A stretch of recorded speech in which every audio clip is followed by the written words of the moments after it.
So అన్న మరి ఈరోజు ధర్నాకి అయితే వచ్చారు కదా, అవుట్ సోర్సింగ్ సంబంధించిన ఉద్యోగులందరూ. సో మీరు ఏ డిపార్ట్మెంట్లో చేస్తా ఉన్నారు, ఎక్కడ నుంచి వచ్చింది? నేను అవుట్ సోర్సింగ్ తెలంగాణ రాష్ట్ర ఆర్గనైజ్ సెక్రటరీని. మేము జయశంకర్ భూపాలపల్లి డిస్ట్రిక్ట్ నుంచి వచ్చినాం. మా మెయిన్ డిమాండ్స్ ఏంటి అని అంటే 25 సంవత్సరాల నుంచి అవుట్ సోర్సింగ్ ఉద్యోగులనే పనిచేస్తున్నాం. మరి కొత్తగా వచ్చిన వాళ్లకు మేము 20 సంవత్సరాల నుంచి పనిచేసిన వాళ్ళందరికీ ఒకే వేతనం ఇస్తున్నారు. మరి దేశవ్యాప్తంగా సుప్రీంకోర్టు ఇచ్చింది సమాన పనికి సమాన వేతనం ఇవ్వాలనేటువంటి చట్టాన్ని పక్కన పెట్టి ఈ ప్రభుత్వాలు కాలం గడుపుతూనే వస్తున్నాయి. తెలంగాణ రాష్ట్రం వచ్చిన తర్వాత మాకు పర్మనెంట్ చేస్తారనో లేకుంటే సమాన పనికి సమాన వేతనం ఇస్తారని ఆశించినాం. మన ఆశ నిరాశ అయింది. మరి కొత్తగా వచ్చినటువంటి రేవంత్ రెడ్డి ప్రభుత్వం మా యొక్క సమస్యలపైన స్పందిస్తారని ఆశించినాం. మరి సంవత్సర కాలం గడిచినప్పటికి కూడా మాకు పాత విధానాన్ని కొనసాగిస్తూ కాలాన్ని గడుపుతూ ఉన్నారు. మా శ్రమదేవుడిని చేస్తూ ఉన్నారు. మేము గొంతమ్మ కోరికలేం ప్రభుత్వాలను కోరడం లేదు. మేము చేసిన పనికి సమాన వేతనం ఇచ్చుకుంటూ మాకు ఉద్యోగ భద్రత ఇచ్చుకుంటూ కార్పొరేషన్ అనేటువంటి వ్యవస్థను ఏజెన్సీ వ్యవస్థను తీసేసి కార్పొరేషన్ ద్వారా ఇస్తే మాకు ఇంకో 2-3 వేలు 4 వేల రూపాయలు మాకు అదనంగా వస్తాయనేటువంటి ఆశిస్తున్నాం.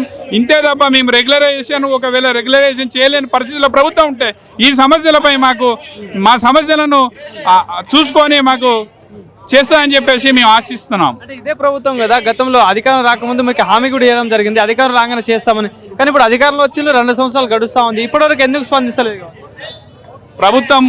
ఈ తెలంగాణ గవర్నమెంట్లో మేము ఆశించిన విధంగా వస్తుందని ఆశించినప్పటికీ రాలేదు. మరి ప్రభుత్వం, ఈ కాంగ్రెస్ ప్రభుత్వం మాకు ఎన్నికల్లో అనేకమైన హామీలు ఇచ్చి మరి సంవత్సరంన్నర కాలం గడిచినప్పటికీ కూడా మా సమస్యలపై కార్పొరేషన్ నిర్మిస్తా అన్నారు. దాన్ని ఇంతవరకు దినదినం నిర్వీర్యం చేస్తున్నారు తప్ప ఏది లేదు.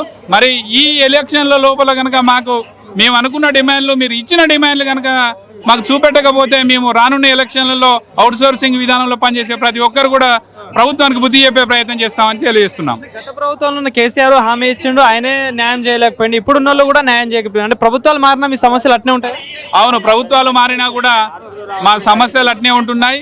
మాకు మార్చిలో రావాల్సినటువంటి కంటిన్యూషన్ మొన్న ఈ 1వ తారీఖు 4 నెలల తర్వాత ఇచ్చినటువంటి పరిస్థితి ఉన్నది. మరి ఎందుకు మమ్మల్ని చిన్న చూపు చూస్తున్నారు? మరి పై చదువులు చదువుకున్నటువంటి మేము ఉద్యోగులుగా ఈ రోడ్డున పడాల్సిన పరిస్థితి ఏందని ప్రభుత్వాన్ని డిమాండ్ చేస్తున్నాం. అంటే ఇప్పుడు దాదాపు ఎంతమంది ఉన్నారు అన్న? రాష్ట్రం అంతటా ఉన్నారా? రాష్ట్రం అంతటా ఉన్నారు. రాష్ట్రం అంతటా ఇదే ఇబ్బందులు సాగుతూ ఉన్నాయి. కొన్ని వైపు మాకు ఇప్పుడు 3 months నుంచి జీతాలు లేవు, 3 నెలలు గడుస్తున్నాయి. మరి రెగ్యులర్ ఉద్యోగులకు ఒక రకమైన మనుషులు కాదు, మేము అందరం మనుషులమే, అందరికీ కష్టాలు ఉంటాయి, అందరికీ సమస్యలు ఉంటాయి. మరి వారి సమస్యలుగా మమ్మల్ని కూడా ఒక చూపు చూడాలని చెప్పేసి కోరుతా ఉన్నాం. ఇప్పుడు మీకు జీతాలన్న ఆలస్యం ఏజెన్సీ ద్వారా అవుతుందా లేదా ప్రభుత్వం ద్వారా అవుతుంది? ప్రభుత్వం ద్వారానే బడ్జెట్ లేదనేటువంటి విషయాలు తెలుస్తున్నాయి. ఒకవేళ ఏజెన్సీకి వచ్చినా కూడా వారు కూడా 1 నెల జరిపే ప్రయత్నాలు చేస్తూ ఉన్నారు. మా దగ్గర నుంచి ఇలా అనేక మంది జీతాలు టైంకే పడతా ఉన్నాయి కదా, మరి మీ జీతాల వరకు ఎందుకు ఆగుతున్నారు? అవుట్ సోర్సింగ్ అని అంటే వీళ్ళు భయపడతారు. గత ప్రభుత్వాలు చేసినాయి, మేము చేస్తే తప్పే ఉందనేటువంటి ధోరణిలోనే పనిచేస్తున్నారు. అలాంటి ధోరణిని మార్చుకోకపోతే మా సత్తా ఏందో మేము రాష్ట్ర వ్యాప్తంగా ధర్నా కార్యక్రమం చేసినాం. ఇంకా రానున్న రోజుల్లో ఇది ఉధృతంగా చేస్తామని చెప్పి తెలియజేస్తున్నాం.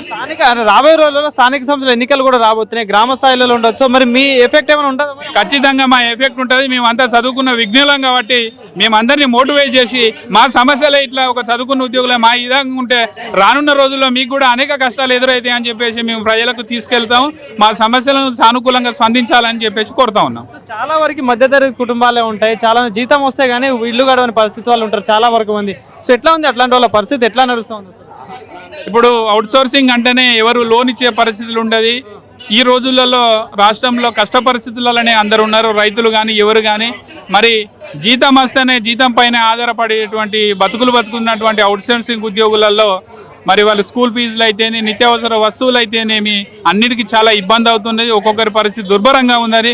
కొన్ని జిల్లాలలో ఇప్పుడు మెడికల్ కాలేజీలు వచ్చినాయని చెప్పేసి 25 సంవత్సరాల నుంచి పనిచేసినటువంటి వ్యక్తులను ఏకకాలంగా తీసేసే పరిస్థితి చేస్తున్నారు. వాళ్ళ పరిస్థితి అధోగతిగా ఉందని చెప్పేసి నేను తెలియజేస్తా ఉన్నాను. ఏం డిమాండ్ చేస్తా ఉన్నారు ప్రభుత్వానికి? మరి ధర్నా ఉద్దేశించుకొని ఏం సూచన ఇద్దాం?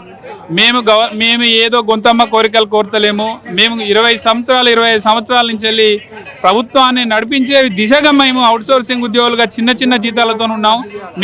మెయిన్గా మేము అనేది ఏంటంటే సుప్రీంకోర్టు ఇచ్చినటువంటి సమాన పనికి సమాన వేతనం ఇచ్చుకుంటూ మాకు ఉద్యోగ భద్రత ఇవ్వాలి. ఏజెన్సీ వ్యవస్థను పూర్తిగా రద్దు చేసి ప్రభుత్వమే నేరుగా కార్పొరేషన్ ఏర్పాటు చేసి మాకు జీతాలు ఇవ్వాలని చెప్పేసి ముఖ్య డిమాండ్ చేస్తున్నాం.